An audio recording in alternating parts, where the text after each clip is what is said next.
So I was watching the Sussex Squad podcast this last Sunday, and something that came up was that William had announced the winners of his Earthshot project. I have no idea what this is. I'm guessing it's some kind of environmental initiative, probably to do with photography.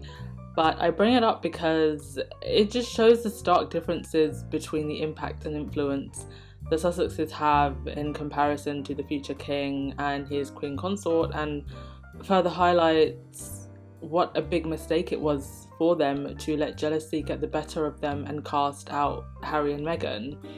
If it wasn't for it being mentioned on the Sussex Squad podcast, honestly, I wouldn't have even known.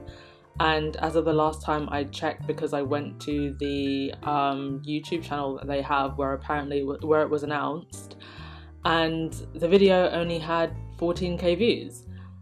There are Sussex Squad, Sussex Set, and other Meghan and Harry fan podcasts, even podcasts on this channel, that have gotten more views than that. I've seen some Sussex Squad fan podcasts that have gotten well over 100,000 views. So what does that tell you?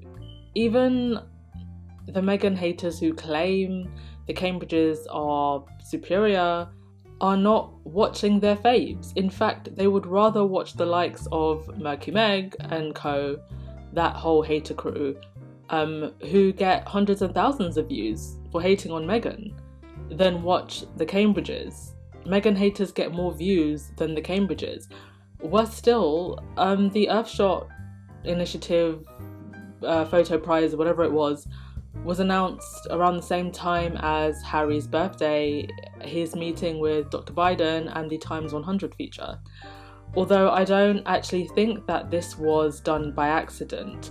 It being Harry's birthday week, I think they knew that there was a strong chance that something was going to come out from the Sussexes side. And there seems to be a trend of the Cambridge camp doing things around the same time that the Sussex camp might do something.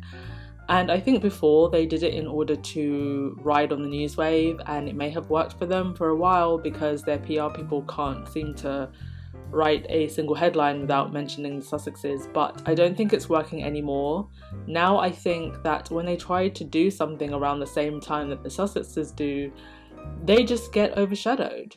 And if you're a journalist that relies on clicks, views and traffic, who are you going to write about?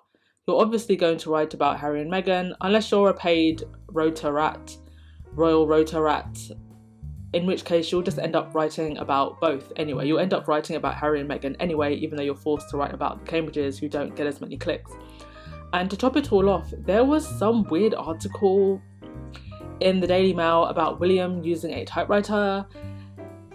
I mean, who exactly is this meant to appeal to? Who is Kensington Palace speaking to here? Because they can't be speaking to millennials and Gen Z. There are so many things happening right now in the UK, I'm not even overreaching. We have potential food shortages, potential issues with our gas supply.